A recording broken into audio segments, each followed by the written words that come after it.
This is the Heroic Voice, where I talk to comic book creators, people I've worked with, other interesting people, about the history of comics, superheroes, and the current state of the comic book industry. I also discuss current and upcoming projects, current events, and any other topics my guests might be interested in talking about. So subscribe and hit the like button. Help me grow this channel and promote indie comic book creators, publishers, and other people affiliated with the comic book industry. Your comments are appreciated. Get to it and leave feedback, good, bad, and otherwise. I am your host, Dennis Maloney, writer, publisher of the Heroic Multiverse, where we spotlight good girls, bad girls, super babes, and superheroics in a classic, kind of golden agey style. Grab some snacks and enjoy. This is the Heroic Voice.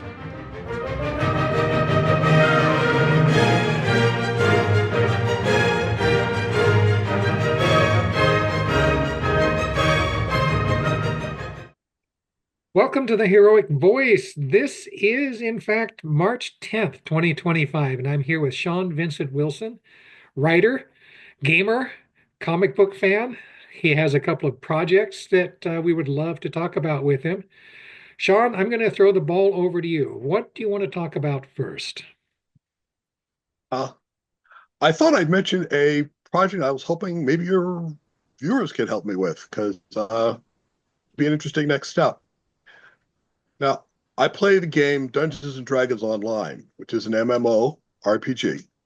I think people are probably aware of the Dungeons and Dragons MMO. Okay, well, Yeah. that's good. Thing is, I thought I had sort of a funny idea. If you've ever played the game, know that your characters can have NPC hirelings that fight alongside you and heal you, or supposed to. And it's a big bone of contention among players is sometimes that the NPCs don't perform as well as they ought to. Sometimes they stand around and forget to heal you, things like that.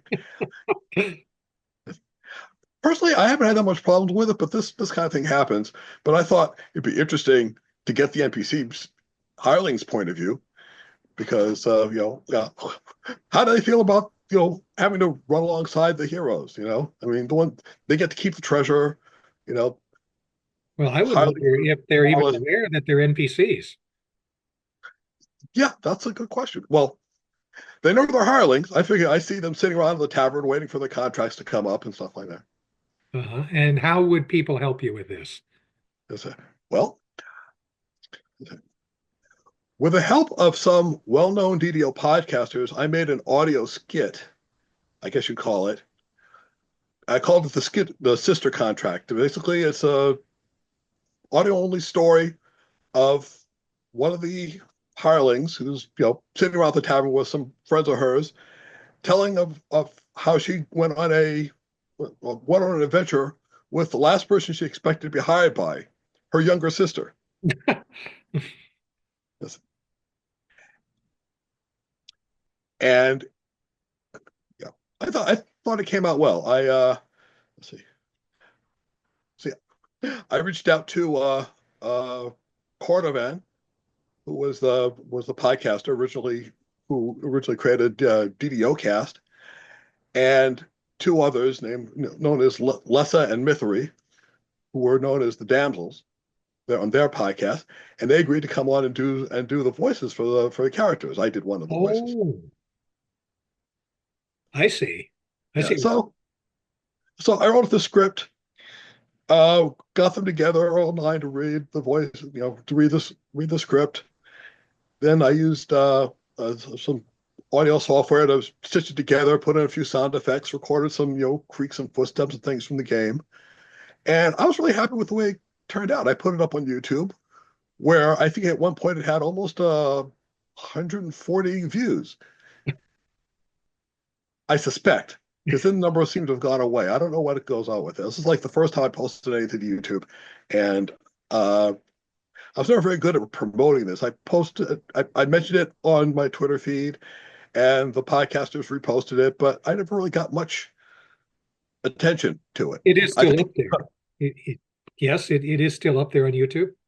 Yes, yes, it is. Okay. So Yes, it- let me see if I understand. What you're asking is for people to go take a look at it or listen to it and share it with other people. Share, promote, like, subscribe. yeah, that would be a great first step. Okay. So The thing what you're is, really doing here is basically old time radio drama on YouTube. That sounds what you're doing to me.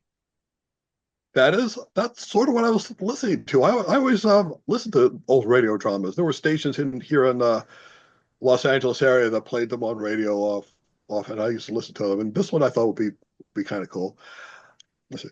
I realized that I had two kind of issues that might have been a problem with the this particular project. One, no, I don't know exactly how listeners felt about it. I had some of my friends and family listen to it while I was there, uh, and they were polite, but they didn't laugh at a lot of the jokes and stuff like that. I figured maybe had too many in jokes, because I was thinking there's one of two problems. The types of jokes were either A, only funny to DDO players, or B, not funny. And it's it, I honestly didn't know which. I thought it would be good to get some like reaction videos, say, from DDO players. Comments. You I want did, comments. yeah. I did ask one prominent guy who has a podcast if he would listen to it. He said the first. I mean, when I first said to him, first thing he says is, "My gosh, it's 12 minutes long." I realized that's about I don't know what, like 50 times what you normally get for like TikTok videos. Thinking maybe this is part of the problem. It's it's not visual. It's it requires sitting down and listening to it for a long time. Maybe that's maybe that's probably the thing that would make it more popular. So that's when I had an idea, and this is the technical part that would be fun. I seen other videos that are like motion cartoons or Mhm. motion comics, Animatics. The like technical term for it is animatics, where you take and basically animate some, drawings. perhaps some of the ones I've seen don't even have animation. Basically, they look like a page out of a comic book, and as the dialogue comes up, word balloons pop up. And I was thinking that might be an interesting way of adding a visual component Uh-huh. to this little enterprise. And I could put it in serials, 1 minute long, 2 minute long, to be continued. Hmm. You could do it Saturday mornings, have a Saturday morning matinee with D&D, semi-animated storytelling. Well, there's a thought. So yeah, that'd be fun. So if anybody is familiar with how to do this type of thing, because I was thinking I could sit alone and do it with, I don't know, animation by Midjourney or something, or maybe not. I've never been very good at those getting really good results out of the AI art things. Well, hold Maybe on. I guess Just that's another. let me spell this out for people who are watching this. What Sean is asking is for anybody who knows how to do, animatics, taking storyboards, kind of animating them, slapping word balloons in. He would like to get in touch with you so that you can help him out with this project, which has a great deal of upside potential, but has not yet been fully realized. Is that a fair summary? Yes, I think that's very good. Yes. All right. Okay, so let me encourage that. How do people get in touch with you, Sean? We'll do this right now instead of saving it for the end. You Well, have social media. we'll see. We'll see. A little bit, yeah. I mean, they can. Right, let's see. Well, let's see. They can write to me at svwilson at AOL.com. Okay. Okay. Or they can reach me at, let's see, what social media do I pay attention to most? Not a big social media guy, I'm afraid. Let's see. Don't be afraid of social media. They can reach me on Facebook. Let's see, what is my Facebook? You don't remember your Facebook handle? Uh, I really don't. Oh, so, okay. You should be, yeah. Dave will put it up here in front of underneath me. Oh yes, yeah. We will find it and we will let people know. Even if you can't remember, it shouldn't be that hard to find. Find the bit. Yeah, Okay. yeah. I'll decide. Maybe I'll set up a special link or something I so that tell you, you for them haven't to reach out spoken to me. about this project to me before. I think I like it conceptually. I think it has potential. And I would very much encourage you to pursue it. And you're not gonna, it's the old thing. You've got to work at it. If you just do it once and say, oh, it didn't work, oh, I'm not going to do any more of this, you're never going to get it to work. You got to have a dream to make a dream come true. So, Yeah. keep at it. If it doesn't work the first time, do a different one, until you're happy with it. It sounds to me Well, like you're not entirely happy with what you did. It's I said no. I thought it came out pretty well, actually. okay. So you are I happy mean, with it's it. like I Then other people I'd should never. be happy with it too. Oh, good. Yeah, I thought I'd never been a director before, and my cast was they were really good. I keep saying that like the best part was uh okay. They found that they went along with the script. I tried not to tell them too much about saying, try it this way or try it this way, because somewhere I got the impression that that's not the best way to get the performance out of your actors. But Well, you're wrong they were about nice that. about it. And in fact, the best part, there's one place in the script where I said basically that the two sisters are just supposed to bicker with each other, right? Hmm. And I ad lib. I just told them to just ad lib that, right? It was brilliant. It was Good. hilarious. It was probably the best part of the whole thing. And they were just arguing. I only had to edit one bit because I figured it was funny. It's like they get to the end and the people listening to it says, surely they didn't argue like this for very long. There's a beat, and they go back into the arguing. I put in the beat because it was funnier, but other than that, I didn't have to modify that sequence at all. Good editing. So Yeah, people take a look at that, and let Shawn know it. There's comments, right? They can comment on it right there as well. Yeah, absolutely. Yes. absolutely. Okay. Yeah, Um, they'll put the link to that here too. all righty. Well, that's one project. You have another project that you said you wanted to talk about. Well, yes, let's see. I wrote a short story. This is actually this is about the same time that I completed this script. I wrote a short story called Profane Intervention. It's a fantasy. It takes place at a game store called the Gaming House. And Hmm. I'm wondering how many people recognize that name because there was a real gaming house in Pasadena for many Pasadena. years. Yes. Yes. Okay. Well, this is not that. In fact, to make sure that the former owner of the gaming house doesn't get too annoyed at me, I put it into the story that my main character bought the name from him and opened up a new gaming house in Santa Monica. Uh-huh. So that's the premise. And this is the story about the game owner and what happens when one of his younger uh, regulars gets in trouble with drugs and bad stuff like that. And our hero finds a way to help him by making a deal with an otherworldly source And it's of not a dubious divine intent. intervention, I would gather from the name. Yeah. So anyway, what happens after that is the story, and it was I submitted to Writers of the Future, and surprisingly, well, I shouldn't say that, but I got a silver honorable mention. Oh, a Which silver honorable mention. yes, That's that's better right. than a tin honorable mention. Well, yeah. So see, this is for the people who think that an honorable mention is like a participation award, Uh-huh. which is not, because like only one in like 50 people get an honorable mention, and I didn't even get that. I got the silver honorable mention, which I All which right. I should be mildly Yeah. proud of. Where So would people find this story? this okay, this link right here. It was published by the online magazine Mysterion Online. Uh-huh. Okay, which is another link that Dave will show you. All righty. Okay, and I was For hoping that those this who would be don't know, Dave is the vice president of Heroic Publishing and the producer of the Heroic Voice. yes. That's who Shawn is referring to. Like, oh yeah, I thought everyone knew that.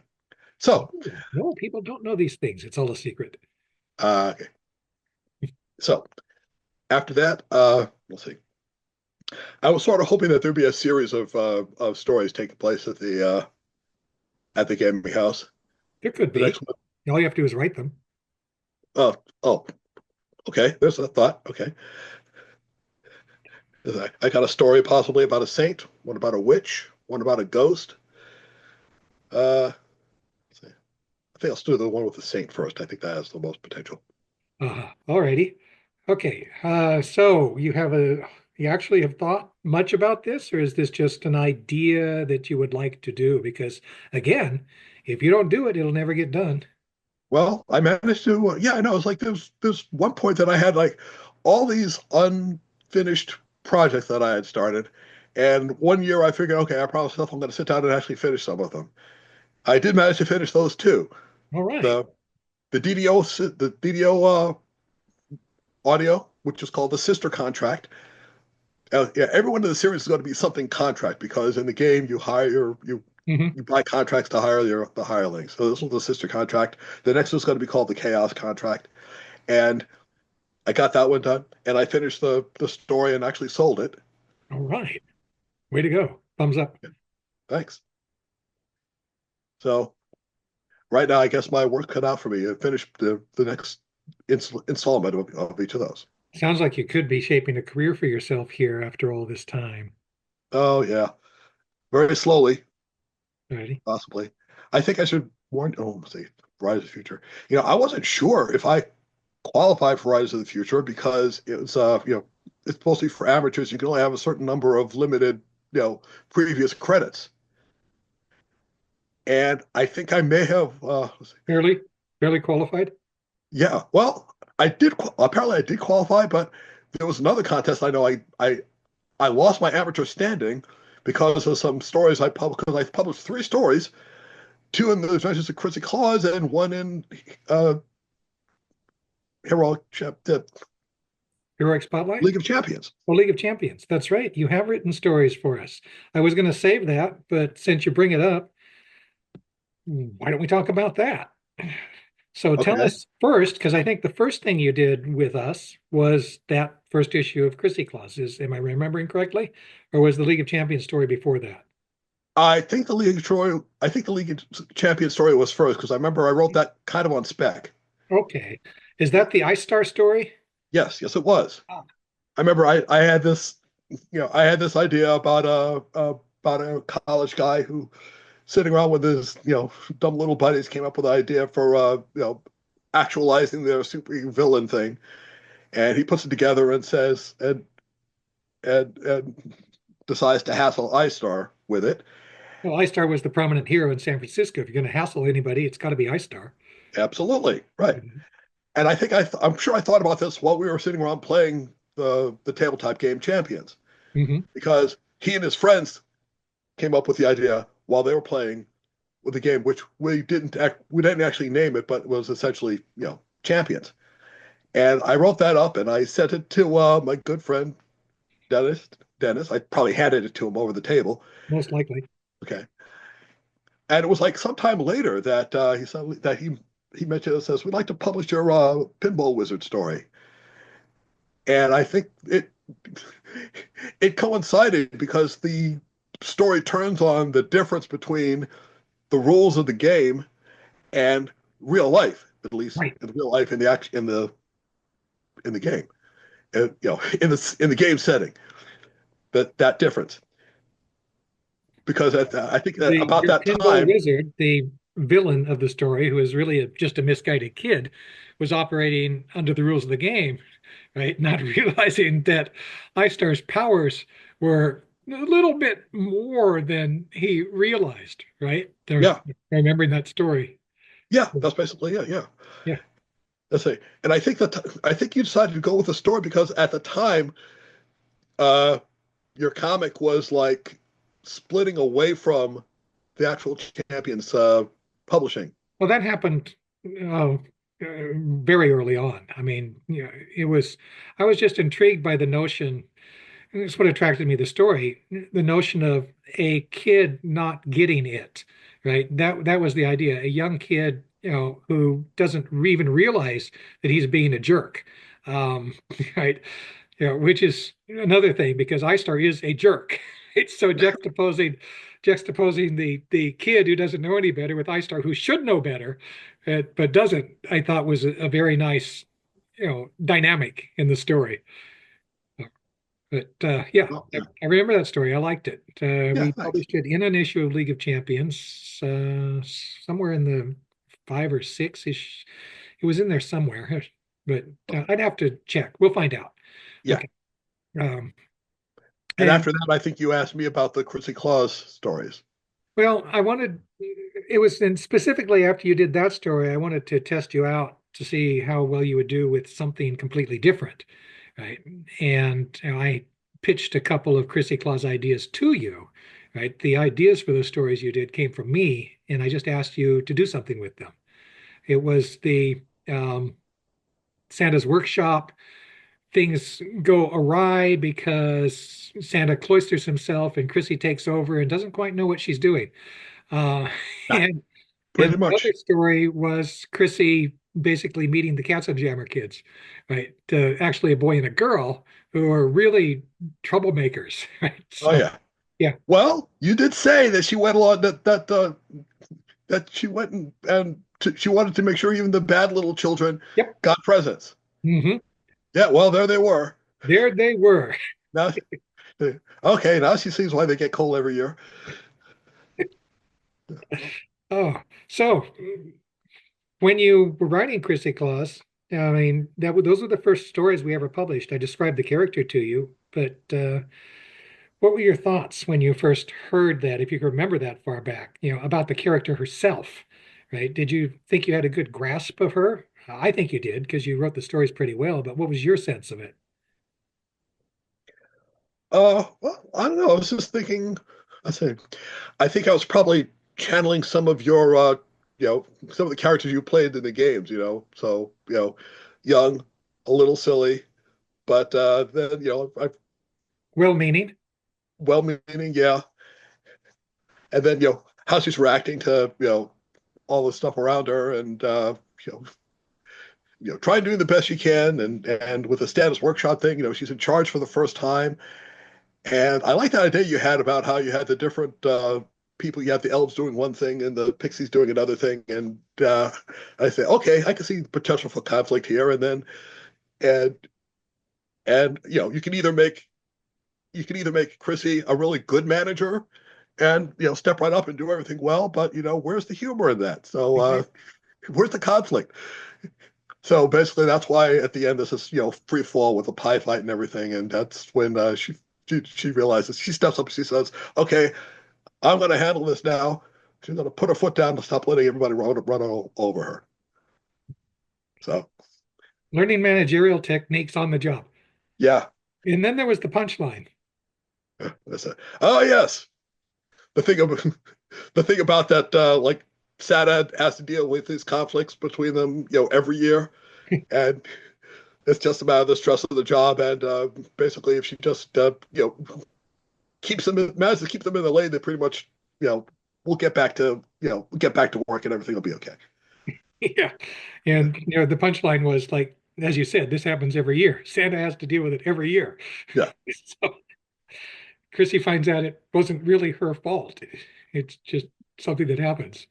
Okay, the kids, right? yeah, Um, I wanted a boy and a girl for that dynamic, right? Even though they were basically the Katzenjammer kids. So, quick summary of your idea, because I didn't give you any plot for it. I just gave you the basic premise. You came up with all the rest of it yourself. yeah. I know. I think I was How thinking did of. you go about that?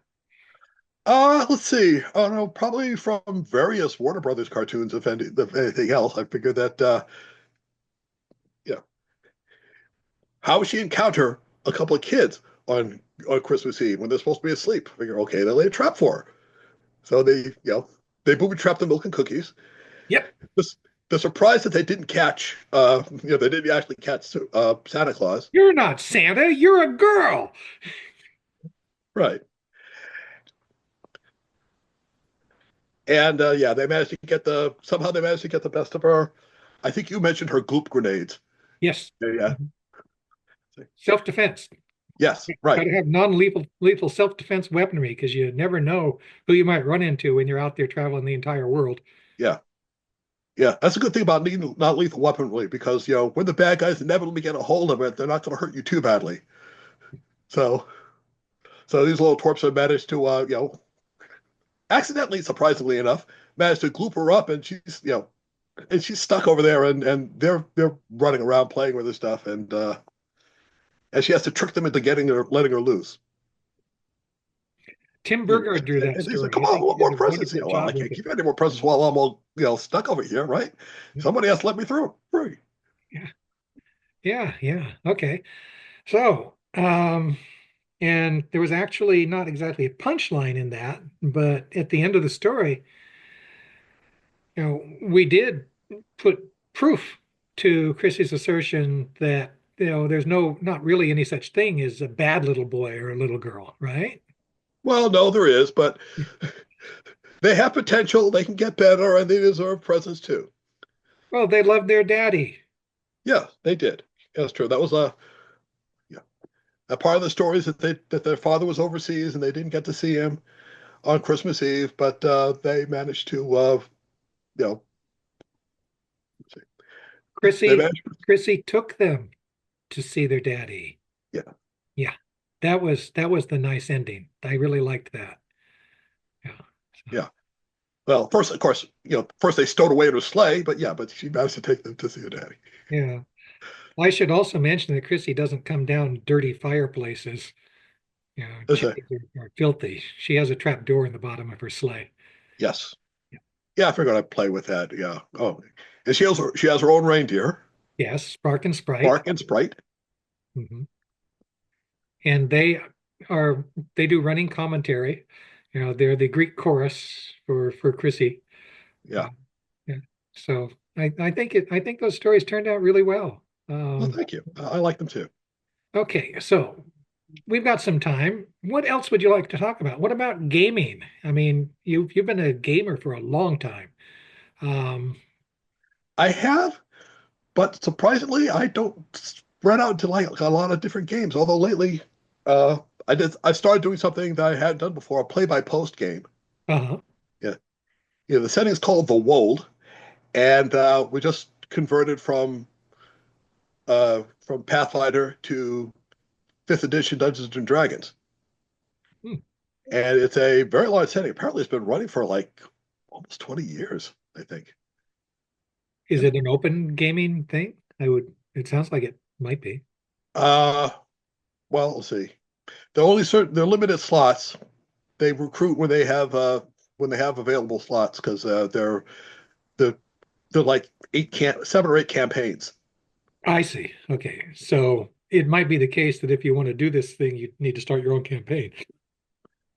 I don't know. I'm not sure it works. I'm not sure if it will work that way. We would have to contact these folks. Yeah. I can send you the link about that. Well, it's a tradition. I mean, there's a long history of playing by mail. I mean, I briefly played chess by mail with an acquaintance of mine back in the days, you know, when it was real mail service. It was kind of weird actually because those days it took 3 to 4 days to get a move in. Could Yeah. have done it by phone, but that would have defeated the purpose. Yeah. Uh, Well, in this case, you see, that's what I was thinking of when I heard play by post. But in this case, post means actually post on their forum, on their right. website once Yeah, a day. that would make sense. All righty. Um, and you are still playing champions every week or so. You phone in, and you still playing with our group, which is nice. We'd like to have you. Yeah. Mm. Yeah. It's like, let's see. It's one of the societal changes from COVID, where everybody was only playing by over Zoom or various, Zoom or Discord or things like that. And eventually people got more and more back to in-person gaming, but I'm afraid you guys live a little bit too far for me to be able to make it down there every week. Same thing for one of our other players who actually lives in Arizona. So the commute would be horrific. Uh, Yeah. yeah, but But yeah, it's been fun. It's been fun doing that. It's been working out really well. Although I don't actually get to see the players because the camera's always is yeah, face down at the the table. game board. Yeah. But but yeah, we've been playing several number of games like that All way. right. Okay. All right. Before we wrap this up, is there anything else? We've still got a few minutes before our half an hour runs out. Anything else you'd like to talk about quickly that we haven't discussed? If not, we can just stop right here. I think I've taken up enough of your viewers' time.